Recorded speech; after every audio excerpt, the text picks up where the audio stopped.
तो भाई रिपोर्ट्स ऐसे निकल के आ रही है कि यूएफसी के वेल्टरवेट चैंपियन इस्लाम माहाचेव को जनवरी में कमारू उस्मान या फिर इयन गैरी के अगेंस्ट फाइट ऑफर करी गई थी, बट हबीब नुरमागोमेडोव ने इस्लाम माहाचेव को ये फाइट लेने से मना कर दिया और उन्होंने यूएफसी 324 में इस्लाम माहाचेव को फाइट करने नहीं दिया।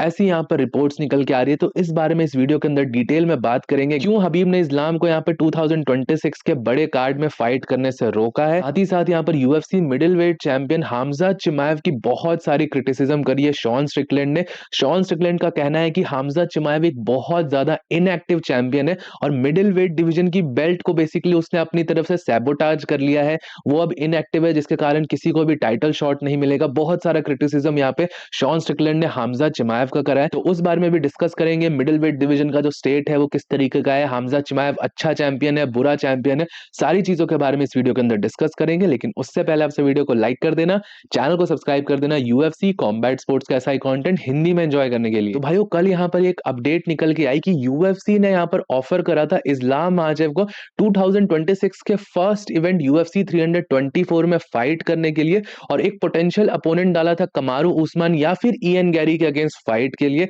अब ये रिपोर्ट कितनी ज्यादा सही है, इस्लाम की तरफ से ऑफिशियली इसको कंफर्म नहीं किया गया, बट ऐसा रिपोर्ट आ रहा है कि हबीब नुरमागोमेडोव ने यहाँ पे मना करा इस्लाम माहाचेव को, उन्होंने इस फाइट को डिक्लाइन कर दिया है और ऐसा कहना है उनका कि इस्लाम माहाचेव को इतने टाइम पे फाइट नहीं करना चाहिए और इसलिए यहाँ पर यूएफसी 324 में एक और फाइट डाली गई जस्टिन गेची वर्सेस पैडी पिम्बलेट की, वरना यहाँ पर हम सबको इस्लाम माहाचेव वर्सेस कमारू उस्मान या फिर इयन गैरी की फाइट देखने को मिल सकती थी और सिर्फ 3 महीने के अंदर ही इस्लाम माहाचेव का यहाँ पे कमबैक हो जाता यूएफसी के अंदर।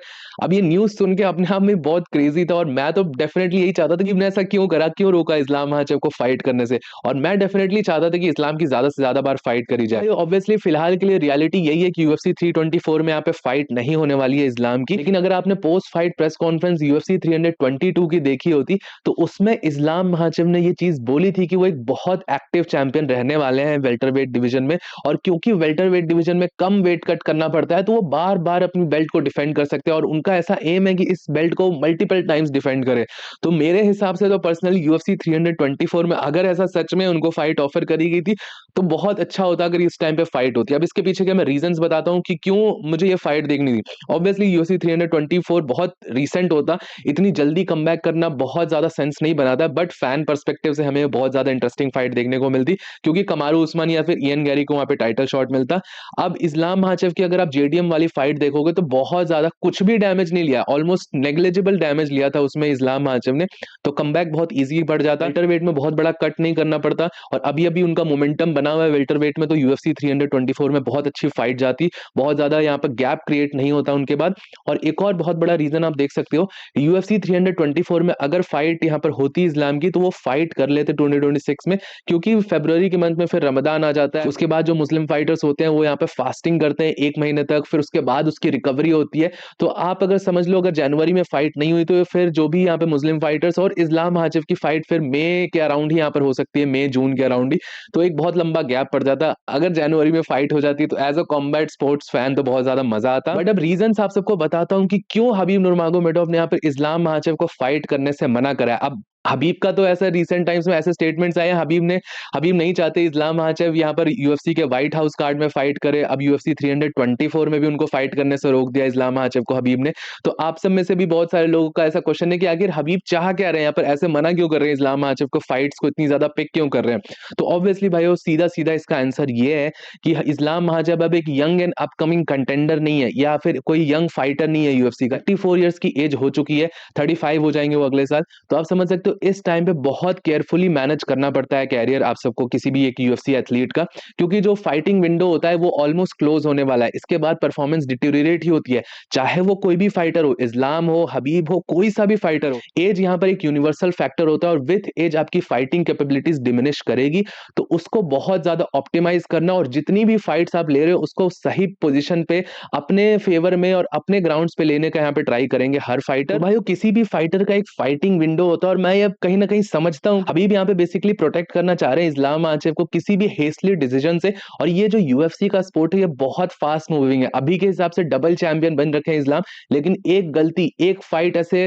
फ्लो में जल्दी ली हुई फाइट या एक अर्जेंसी में फाइट ली हुई उनको बहुत ज्यादा फैक्टर इन कर सकता है। एक फाइट भी हारे इस्लाम माचेव तो वेल्टरवेट टाइटल लूज हो सकता है। और जो फर्स्ट टाइटल डिफेंस होगा वेल्टरवेट डिवीजन का उसको पूरी तरीके से प्रिपेयर करके एक अपने टर्म्स पे फाइट बुक कराना चाह रही है टीम हबीब इस्लाम माचेव के लिए। और आप समझ लो नवंबर में फाइट हुई थी, फिर दिसंबर, फिर जनवरी में वापस से फाइट काफी ज्यादा हेक्टिक हो सकता था, इसलिए इस्लाम माचेव को ये फाइट करने से रोका होगा हबीब ने। और भाइयों आप सबको अब ये चीज समझनी पड़ेगी और ये वही बात आ जाती है कि इस्लाम माचेव अब एक चैंपियन है और डबल चैंपियन है, वो कोई अप एंड कमिंग कंटेंडर नहीं है कि वो कंपेल्ड है कि यहाँ पर उसको फाइट करनी ही पड़ेगी। अब इस्लाम माचेव एक डबल चैंपियन है तो उसके पास इतना लेवरेज तो है कि वो जब चाहे तब फाइट कर सकता है, कोई नेसेसिटी नहीं है उसके पास फाइट करने के लिए यूएफसी 324 में क्विक कमबैक करने के लिए।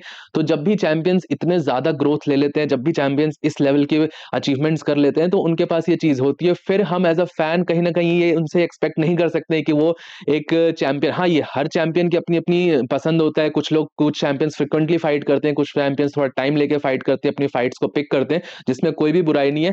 तो इस तरीके से चीजें चलने वाली है। बट हाँ अगर यूएफसी 324 में फाइट होती है, एक क्विक कमबैक देखने को मिलता है इस्लाम का, तो अपने आप में ही बहुत ज्यादा मजा आता है। आप सबका क्या सोचना है इस बारे में आप सब मुझे नीचे कमेंट सेक्शन में बता सकते हो। अब बात करते हैं यहाँ पर शॉन स्ट्रिकलैंड के बारे में, जिसने हमजा चिमाएव के ऊपर एक बहुत लंबा रैंट करा है। और बेसिकली उसका ऐसा कहना है कि यूएफसी की जो मिडिल वेट बेल्ट है वो नॉन एग्जिस्टेंट है, यूएफसी की मिडिल वेट डिवीजन में कोई बेल्ट है ही नहीं। हमजा चिमाएव उस बेल्ट को लेके भाग चुका है। जब से वो चैंपियन बना है हमजा चिमाएव ने काफी सारे एक्सक्यूजेस दिए हैं कि उसकी इंजुरी है, फिर वो रमजान के लिए वेट करेगा, उसके बाद फाइट करेगा, अभी फाइट नहीं कर सकता, दिस दैट बहुत सारे एलिगेशंस यहाँ पे शॉन स्ट्रिकलैंड ने हमजा चिमाएव के ऊपर लगाए हैं। और बेसिकली उसका ऐसा कहना है कि हमजा चिमाएव एक अच्छा चैंपियन नहीं है, बहुत ज्यादा इनएक्टिव है और पूरा मिडिल वेट डिवीजन उसके कारण सफर करेगा। भाई ये चीज यहाँ पे शॉन स्ट्रिकलैंड की तरफ से आ रही है, अपने आप में ही बहुत ज्यादा आयरॉनिक है। पर्सनली देखिए मुझे सारे फाइटर्स यूएफसी के पसंद है, चाहे वो मेरा पर्सनल बायस भी आप ले लो, मुझे सारे फाइटर्स के लिए एट द लास्ट मुझे वो सही लगता है कि हाँ ये फाइटर सही है। लेकिन शॉन स्ट्रिकलैंड एक ऐसा फाइटर है जिसको मैं जेन्युइनली डिसलाइक करता हूं। पर्सनली मुझे ऐसा लगता है शॉन स्ट्रिकलैंड बहुत बड़ा मैनिपुलेटर है। स्पेसिफिकली आप सबको पता है वो इंडिया के अगेंस्ट और अपनी पूरी एशियन कम्युनिटी के अगेंस्ट वो बहुत ज्यादा हेट स्प्यू करता है। और बहुत तरीके से समझ सकते हो जो इग्नोरेंट टाइप ऑफ बंदे होते हैं, इवन दो उनको पता है कि सारे के सारे लोग एक तरीके के नहीं होते हैं, बट सबको वो स्टेरियोटिपिकल इग्नोरेंट रिमार्क्स मारता है। अपने आप देख सकते हो ट्विटर वगैरह पे उसके जो रिमार्क्स है इंडिया को और इंडिया की सारी नेबरिंग कंट्रीज को लेके ही उसके बहुत बुरे रिमार्क्स हैं। और इसी के कारण मुझे शॉन स्ट्रिकलैंड नहीं पसंद आता। हाँ वो एक फाइटर है, ऑक्टागन में जाके फाइट करता है, उसके लिए उसकी रिस्पेक्ट रहेगी, बट एज अ फाइटर मैं शॉन स्ट्रिकलैंड को नहीं पसंद करता। और इस टाइम पे वो हमजा चिमाएव को क्रिटिसाइज कर रहा है कि हाँ वो इस टाइम पे फाइट नहीं करेगा और वो इनएक्टिव है, इतने सारे बहाने दे रहा है। अब शॉन स्ट्रिकलैंड को खुद देखो, वो खुद कितने टाइम से इनएक्टिव है। हर्नांडेस के अगेंस्ट जो उसकी फाइट है उसको खुद उसने कैंसिल करा क्योंकि उसको ऑस्ट्रेलिया में फाइट नहीं करनी, उसको इस जगह फाइट नहीं करनी, इधर फाइट करेगा तो उसके इतने परसेंट टैक्स लग जाएगा, इधर फाइट करेगा तो इतने परसेंट टैक्स लगेगा, उसको सिर्फ यूएस में फाइट करना है। खुद शॉन स्ट्रिकलैंड दुनिया भर के बहाने डाल रहा है, लेकिन सामने वाला बंदा अगर कह रहा है कि उसको इंजुरी है या वो अपने रमजान के बाद फाइट करने वाला है तो उसमें बहुत बड़ी प्रॉब्लम। पर्सनली मुझे बहुत ज्यादा हिपोक्रेट लगता है शॉन स्ट्रिकलैंड यहाँ पे। हाँ यहाँ पर ये चीज एक्सेप्टेड है कि हमजा चिमाएव बहुत एक्टिव चैंपियन नहीं है, साल में एक बार ही फाइट करता और पिछले कुछ टाइम से उसका यही ट्रैक रिकॉर्ड है और सबको ये चीजें पता है। लेकिन यहाँ पे शॉन स्ट्रिकलैंड का ऐसा क्रिटिसिज्म क्यों आ रहा है? शॉन स्ट्रिकलैंड क्या मिडिल वेट डिवीजन का ऐसा फाइटर जिसने साल में 3-3 4-4 फाइट्स कर रखी हो? हाँ पहले वो करता था, 2023 से पहले वो एक बहुत एक्टिव फाइटर हुआ करता था, बट 2023 के बाद शॉन स्ट्रिकलैंड ने रोने के अलावा कुछ भी नहीं करा है। सिर्फ यहाँ पे पॉलिटिक्स की बातें, इग्नोरेंट स्टीरियोटिपिकल रिमार्क्स दूसरी कंट्रीज दूसरे फाइटर्स के बारे में। और ये जो चीज चलो ठीक है एक बार को हम फिर भी एक्सेप्ट करते हैं, बहुत सारे बंदे होते हैं, फाइटर्स होते हैं जो पॉलिटिक्स और इधर उधर के टॉपिक्स को लेके आते हैं। लेकिन सबसे बड़ी इशू यहाँ पे शॉन स्ट्रिकलैंड के साथ ये होता है, और आप सब पूछोगे कि मैं इतना हॉस्टाइल क्यों हूं शॉन स्ट्रिकलैंड के लिए। सबसे बड़ा इशू तब निकल के आता है जब शॉन स्ट्रिकलैंड को चीजें वापस बोली जाती है। शॉन स्ट्रिकलैंड सामने से तो ट्रैश टॉकिंग कर देता है, लेकिन कभी भी उसको अगर रिटर्न में कुछ आ जाता है, कोई सामने वाला फाइटर कुछ बोल दे तो उसको बहुत ज्यादा मिर्ची लग जाती है। आप देख सकते हो ड्रीकस डुप्लेसिस ने जब उसको कमबैक दिया था तो उसने यहाँ पर सीधा अटैक करने लग गया उसको और बहुत सारी चीजें। तो इस तरीके के लोग, ईगोइस्टिक लोग मुझे बिल्कुल भी पसंद नहीं आता। और शॉन स्ट्रिकलैंड एक लौता ही ऐसा फाइटर जिसको मैं जेन्युइनली डिसलाइक करता हूं। तो भाइयों हमजा चिमाएव इनएक्टिव है, उसने प्रॉमिस करा था कि वो बार बार फाइट करेगा, बट ऑब्वियसली वो फाइट नहीं कर रहा। इस चीज का है, हम सबको इस चीज के बारे में पता है। But I feel middle weight division का कोई और कंटेंडर ये चीज बोलता है तो उसको कंसिडर कर सकता है। शॉन स्ट्रिकलैंड इस टाइम पर किसी भी पोजीशन में नहीं है कि वो चैंपियन हमजा चिमाएव के अगेंस्ट यहाँ पर क्रिटिसिज्म डाल सकता है। और कहीं ना कहीं भाइयों मैं डेफिनेटली चाहता हूं, उसका ऐसा कहना है कि वो हमजा चिमाएव को हरा सकता है, रेसलिंग चखाएगा उसको, अमेरिकन रेसलिंग दिखाएगा कि क्या होता है। मैं पर्सनली ऐसा चाहता हूं कि हमजा चिमाएव और शॉन स्टिकलैंड की फाइट तो हो ही जाए। मैं बस चाहता हूं यहाँ पे कि शॉन स्टिकलैंड को ढंग से धोए कोई फाइटर। और जब ड्रीकस डुप्लेसिस की सेकंड वाली फाइट हुई थी उसमें उसने इतना बुरा लॉस लिया था, तो पर्सनली बहुत ज्यादा सुकून मिला था मुझे उस टाइम पर। और इस टाइम पे मैं डेफिनेटली चाहूंगा कि हमजा चिमाएव भी यहाँ पर उसके साथ फाइट करे और दिखाए कि शॉन स्टिकलैंड का जो फाइटिंग स्टाइल है वो आउटडेट हो चुका है। और रेसलिंग के मामले में शॉन स्टिकलैंड भले यहाँ पे ट्विटर के ऊपर कर सकता है, सारी चीजें बोल सकता है, बट ऑक्टागन में वो किसी भी रेसलिंग बेस्ड फाइटर के सामने नहीं टिक पाएगा। स्पेशली हमजा चिमाएव की रेसलिंग लेवल बहुत ऊपर है उसके साथ। तो डेफिनेटली मैं ये फाइट देखना चाहूंगा और ये फाइट होनी चाहिए जस्ट फॉर द सेक कि शॉन स्टिकलैंड को उसका एक्चुअल लेवल पता चले। मुझे तो पर्सनली बहुत ज्यादा मजा आएगा जब ऑक्टागन के अंदर शॉन स्टिकलैंड की धुलाई होगी हमजा चिमाएव के हाथों। और जो भी चीजें उसने इंडिया के अगेंस्ट, पूरे एशियन कंट्रीज के अगेंस्ट वो बोलता है ट्विटर के ऊपर, ऐसे बुली को जब हम्बल होते हुए देखते हैं हम ऑक्टागन के अंदर, तब पर्सनली बहुत ज्यादा मजा आता है। बाकी एज अ फाइटर जो वो फाइट कर रहा है, ऑक्टागन में स्टेप इन कर रहा है, उसके लिए उसकी रिस्पेक्ट रहेगी। बट इसको मैं जेन्युइनली डिसलाइक करता हूं क्योंकि इसका नेचर बहुत ज्यादा डिफरेंट है और ये स्टेरियोटिपिकल रिमार्क्स देता है इंडिया के अगेंस्ट। बाकी आप सबका क्या सोचना है इस बारे में मुझे नीचे कॉमेंट सेक्शन में जरूर बताइएगा। टिल देन वीडियो पसंद आया होगा तो प्लीज वीडियो को लाइक, चैनल को सब्सक्राइब कर दीजिएगा। मिलता हूं आप सबको नेक्स्ट वीडियो में अगले अपडेट के साथ। Bye bye.